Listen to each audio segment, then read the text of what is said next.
Good evening. I am Brett Blanchard, principal of BFA, and apologies for the slight tech delay, but welcome to all the senior parents, community, and hopefully there are seniors on this. So we're here to look at senior celebrations, end-of-year events, but before we get underway, I would like to introduce the few people in the audience tonight and the people that are helping make this work. So in the pack tonight, we have my leadership teammate and partner, Leanna Wright, Director of Northwest Career and Technical Center, my administrative assistant who puts all this together, and as people know from last year, put on an amazing show during very difficult circumstances, and that is Teresa Cowan. And Stephanie Hodgman is here, Guidance Director Extraordinaire, and somebody who's helped me with a myriad number of issues. And over to my left is one of our amazing seniors, Thomas Remillard, who I can assure you is a young man with an incredibly bright future. So the agenda, what we're going to look at after introductions are the celebrations for the year and how to do weekly communication to keep everyone apprised of the situations and where we are, because as everyone should know, things change weekly, sometimes they change twice a week. So the question is, as we take a look at the next one, what our priorities happen to be. Our priorities with seniors coming up is to ensure the celebrations for the class of 2021. Also, I think it's really important that we allow these seniors to have continuity of learning, which means keep them in school and then take a look at what I think is the most important part of what they're looking for. As a matter of fact, if I can put you on the spot, Thomas, you have much better indication than I do what is important for seniors. If I were to ask you to condense what are seniors likely looking for, what would you say? Yeah, so I think the most important thing for seniors this year is just getting everyone together as a whole class in some end-of-the-year events. I know it's been a difficult year for everyone, and with the split schedule, we really haven't had any opportunities to be together as a class as a whole. And I think that is the primary thing that most seniors are looking for in these end-of-the-year events that we're going to be discussing. Thank you. And there's a small group of students I've been meeting with bi-weekly since July, actually, and they show up every other Wednesday. And they were great about saying what we really want is what Thomas said. We want to get together, have celebrations, and if that can work, that's a great way to go out. So the idea behind these celebrations, behind the events, is to try to maximize that opportunity. And a student survey was sent out last Wednesday, and it was asking senior students what's their take on some of the events that you'll see coming up. So it's not too late also for seniors to add to that survey, and that won't be the last time they're asked about their thoughts with year-end events. And really, the last thing I'd like to say before I turn over part of this is we're going to hit April tomorrow, I think.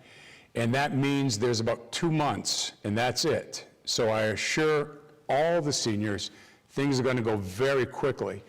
So we are and have been working really overtime to see that all this works and really want input as we go.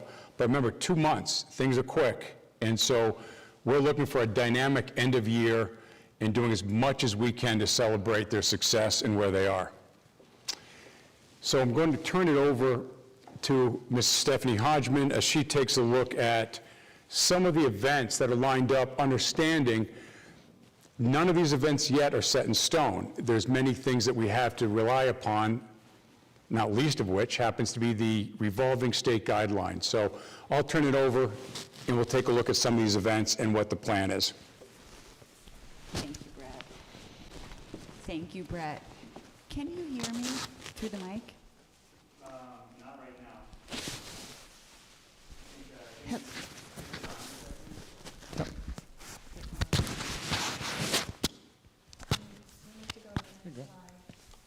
Hello? Just take that. Thank you. Okay, great, thank you. Thank you. Hopefully that gave everyone the opportunity to look at our sample senior week plan. Early on in the winter, when the junior class, traditionally charged with the planning of the prom, realized the prom couldn't happen, within COVID guidance and restrictions, they quickly looked to the senior class and the end of the year, including graduation, as BFA is committed to doing everything possible to give our seniors the opportunity, as Thomas said, to gather together as a class for the first time in the past year and a half. From these early conversations, a group of faculty, admin, students, and staff members began optimistically planning what we are calling Senior Week. After a lot of phone calls, research, student surveys, and planning meetings, we're excited to announce a draft plan of potential Senior Week activities. I should say and reiterate that this is a potential activities list as we continue to drill down on details and examine the potentials. But we've heard loud and clear from the senior class that they want a bonfire, that they really would appreciate an outdoor movie night at the complex. They talk about wanting a traditional party after the graduation practice at the complex the Friday before graduation. While we can't make any promises right now, we want you to know that we're working hard behind the scenes to make this end of the year as special as possible for this class we care so dearly for. And now for more traditional programming, I will turn it back over to Mr. Blanchard.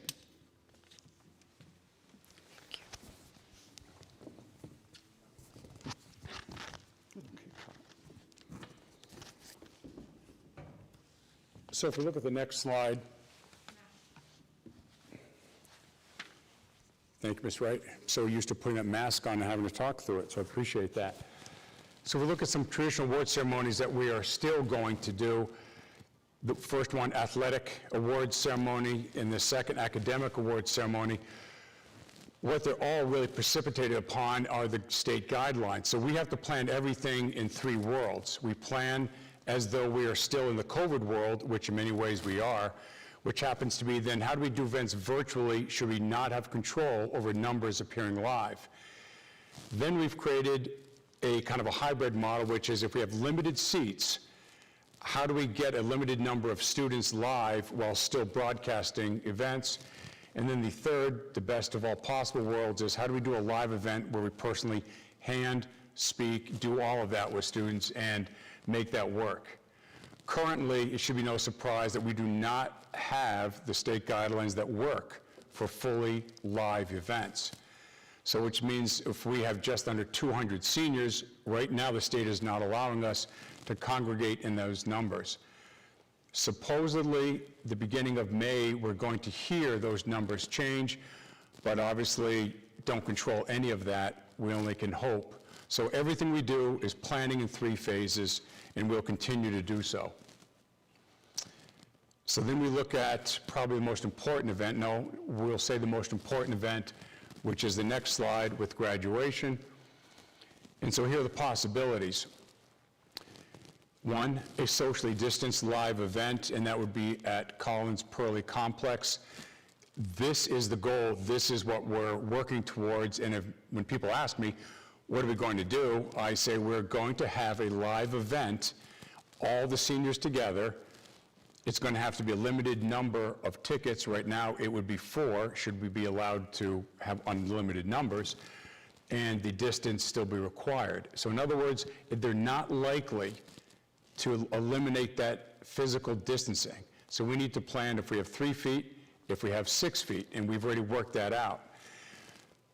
It is obviously best if they can have everyone speak live and be handed their diploma in front of friends and family. So that right now is the plan. However, as I've already said a couple of times, we need to prepare for the contingency that we don't control that number. So number 2 would be to have it outdoors. And that would mean to use a Collins Pearly Complex, the fields. After all, it is one of the larger, actually one of the best facilities in the entire state. There is a catch to that, and that would be there would have to be an acceptance that there is a rain date. So Saturday the 12th right now is graduation day. should we have limited capacity at this event, we would need to look at, then Sunday being the backup, and then that calls into question what happens if both days are unable to work, which takes us really to the third, or a variation of the third, which is similar to last year's graduation, and that is seniors, 4 family members go to Collins Pearly Complex, receive diploma, and then everything is filmed, including speeches. And it should also be noted that everything will be filmed anyways. So regardless of which phase we're in, regardless of which ceremony we have, everything will be taped. And the plan is to broadcast everything besides the third, because that's a more personal ceremony that we probably would not broadcast out, but we're certainly open to having that done. So right now, those are the big ones, and we understand that that is the primary concern. All right, and as you type anything into the chat, we will take a look at and try to answer those questions coming up. So feel free, understanding these are big topics. We've given you some big answers, and some of the specifics, I want to be very clear, we don't know. So there is no state plan that I can work within. We need to constantly do all three. Take a look at the next slide, and we will get to questions and answers. So one of our objectives tonight happens to be, what are people comfortable with in terms of participating, volunteering, or offering? And there is a Mentimeter that we're hoping you'll take a minute to fill out. I believe, Dina, you'll have that up. Yep, that's so you'll want to tell them to go to menti.com and use the code on the screen. So up on the right-hand corner of their screen is the Mentimeter link. Is that correct? The center top. Okay, so center top, thank you for putting that in. The code is 8189611. So if you go to menti.com, you can see it on top, meti.com, and use the code 8189611. And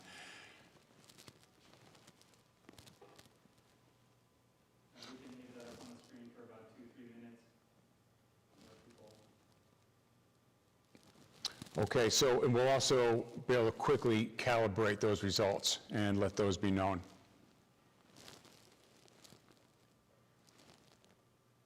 So we can continue with the questions and answers while we want people to fill that out. So fill it out while we also try to handle all the questions that come our way. We'll go to the next screen, though, if it's not going to interrupt the... Brent, we should leave it up there just so people can type. We just Fair enough. take a break for like 3-4 minutes. What we'll do is we'll take questions as we go, and I believe that it's such that people will not be really thrown off by filling this out while we go over questions and answers. And so this She said the code's not working, Dina. is code not working? The code's not working. Okay. Hold up 1 second. We'll produce a new one. Okay. It'll just take a second. So Brett, could you just say that we hear that people aren't able to access it with the code?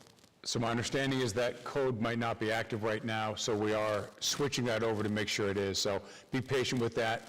There will be time, and this will not be the last time we meet also. So we're going to be having weekly updates, weekly communication with parents. So Dina will get that code up and running right now. That apparently was not live. So if there are questions in the chat or questions that are out there. All right. The new code will be on the screen now. So the new code, and we hope that gets to the live feed, is 26394140. So I'm told that now the code 26394140 is active.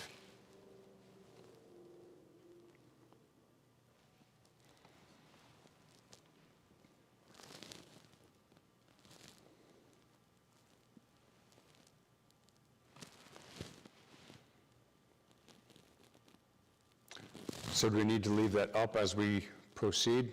Yes. Okay, fair enough. So as people filling that out, I'll just mention again more specifics with the communication, and we'll see with that, the slide coming up. So we're looking to produce communications each week, which mean on Tuesdays, to be able to inform people about what's happening and what's going on. The person that's responsible for that and the person to whom you may give feedback is Teresa Callan. So any type of thoughts, questions, anything, particularly with graduation, is the best person to send your ideas or thoughts or questions to would be the graduation coordinator, and again, that's Teresa Callan, my administrative assistant. So we will let you know various ways, including an update, and we're going to do as much virtual that we can to make sure that people can log on and we can take live questions and answers periodically for the next 2 months. We can come back to the results later on if you'd like, and continue. So now's the time also. Any questions, anything that might be out there? So the prom question, I'm going to right now throw Thomas under the bus and say, Thomas, will you handle that first? Yeah, sure. So I know that all the seniors, myself included, were hoping for a prom this year. Unfortunately, under the current COVID guidelines, the possibilities for a full in-person prom is just not likely. With the limitations of 75 people indoors for gatherings and 150 for outdoors, and the 6-foot social distancing, it is just not looking likely that we'll be able to have a full prom this year. And we waited as long as we could to try to make that decision, which is why you didn't hear a whole lot prior. Obviously, students want the prom, but there's just no way right now within the guidelines, and there's a point where we can't keep delaying. So should it completely open up, I believe we could have some type of dance, and I would say would not be the traditional formal where you're having tuxedos, you're having prom dresses. But again, that would be the government that would have to say, we are comfortable opening up to a live dance, and right now, there is not a school out there, and I meet with at least 20, sometimes 30 principals every week, high school principals, and none of them, as of Monday, are able to plan that for the same reasons I just gave. But we'd be open to it should it change. And if we said where would the venue be, we'd have to look at the Collins Pearly Complex. But for right now, do not buy any prom dress, do not look for any tuxedo, because we cannot make that work. Parent is wondering if you're able to do the first two options for graduation. This includes the entire senior class, correct? And you might want to just repeat the question because they might not hear me. Right, so the question of taking a look at the first two graduation, and if you just go back, just to make sure people can see it, under graduation, the possibilities, socially distanced live graduation and the outdoor live graduation, both would include the entire senior class. That's the plan. It would limit the number of people that could show up on the field. The difficulty is, because some people might say, can't we start outdoors and then inclement weather bring it indoors? Then that changes the whole number system, the whole number game that we need to play within. It also means that you have to have two setups most likely, but we are looking into that also. So if you want to know what my goal with that is to try to get all these seniors together to be able to celebrate at the end, receiving their diplomas, receiving the 4 years at BFA, and do understand that would limit the audience. And obviously, the third limits it severely to just family. Parent wanted to know if the spots are going to be marked per the distancing guidelines, should there be seating? Say it again? Will the spots be marked, should, according to the physically distancing guidelines, should there be seating? So if they're seating, as of this moment, it would be 6 feet apart, and we actually would measure them. Should it come to 3 feet, we would go to that. That would make it easier. We're very fortunate that if they can just raise the number, that the Collins Pearly Complex, the tennis courts, with the doors that are able to open to the outside, will fit a large number of people 6 feet apart. Obviously, 3 feet gives us twice that number. Wondering if the school could just rent tents for graduation along with the other activities. Actually, the idea of renting tents with that activity, so we do have some tents ready to go for the senior events. A very large tent to house and to host the seniors, it's possible. That would be something we would have to take a look at. We would not be able to get tents to be able to take 800 to 1,000 people. Not that I could foresee, but we are and have been looking into larger tents. We have some right now that we plan on bringing to the outdoor senior events because we can spread those tents out, but that would not work for graduation, spreading those tents out.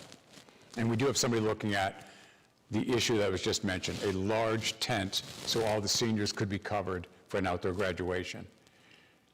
But the audience would not be. Someone's wondering why you can have the senior event weeks but not prom. Yeah, right now, there's some things we cannot do during senior week. So we are looking at, and Thompson part of this, how to do it by cohorts or try to make that happen.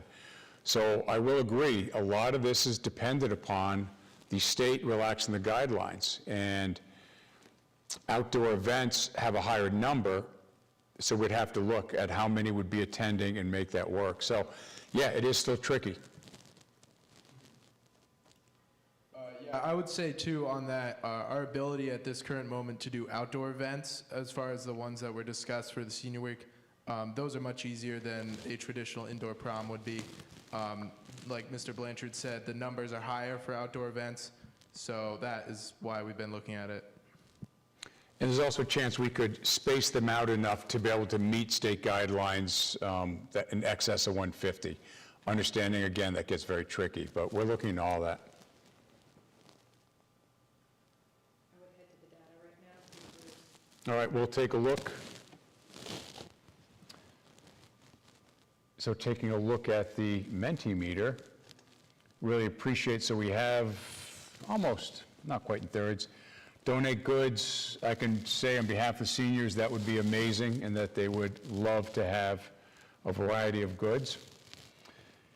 Time, always the most important thing, and then we would need to take a look at what the volunteer status is that the state allows. And I'm aware of the frustration with that because we live it here at school. So we would need to make sure that the state can change those guidelines. The governor did say maybe 2-3 weeks ago that he wanted events for seniors to be held, but right now, again, that piece we don't control. Then we're looking at funds, always appreciated, and that might be something we'll have to take a look at, should large tents be feasible. I would also mention, if you took the time to take this survey and you're motivated to help in that specific way, please reach out with your name and your contact info.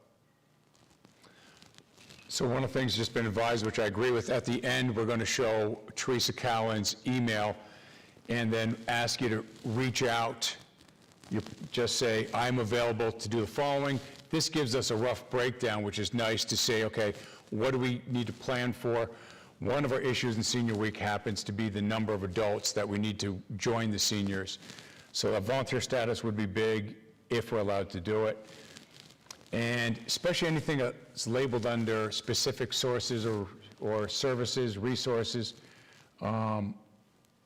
you might have something out there we haven't even thought about. So if you want to send that to Teresa, that's great. You might say, this is what I can do, this is what my business can help with, or this is something that the seniors might like that I can assist with. So that would be a big help. Again, we'll make sure that email is sent at the end, and it's not hard to find Teresa's email on our website. Go back to questions. Yes. Parents wondering if there's COVID money to help with the senior event. That is something we've also looked at, and it's a great question. The question is there COVID relief fund money to help with the senior events? I don't have an answer yet. So the way it works anyways with the COVID relief funding is that we spend the money, then we have to apply for reimbursement. And so it might be possible, we're looking into prior to spending the money, can we be assured, and right now, we're told we can't assure you of anything. What would really help is if we get something from the state that would say, yes, senior event money that has any COVID connection, which means spacing, or that we need to do an alternative, would receive funding. I'm hoping to get an answer to that. Next question, can we solicit community donations for the senior events? So can people out there, parents, community members, solicit funds from the community? I guess I have to say not right now on behalf of BFA, because we're not able to designate where those funds would go. So it put, at least I'll speak for myself, it put me in a situation which would say, how are you using the money that I gave? I would have no control over people soliciting money on behalf of the seniors, but right now I would not be able to earmark it. So when people said, what are you collecting money for? Right now, I don't have that all broken down. Again, I don't control what people solicit in terms of funds from others, but we are not asking anything specific yet.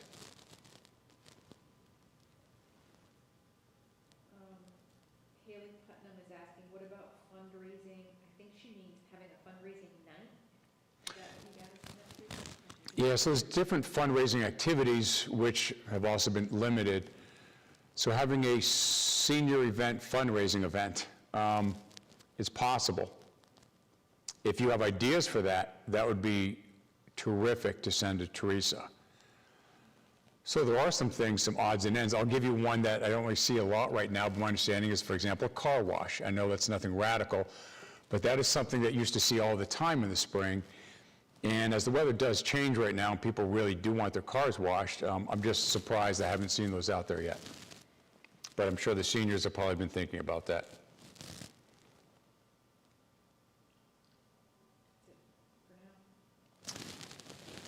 So what we'll do is if we can move to the contact information. Dino, we'll go through the goal I've already mentioned. The communication piece, you can see Teresa's email on the bottom.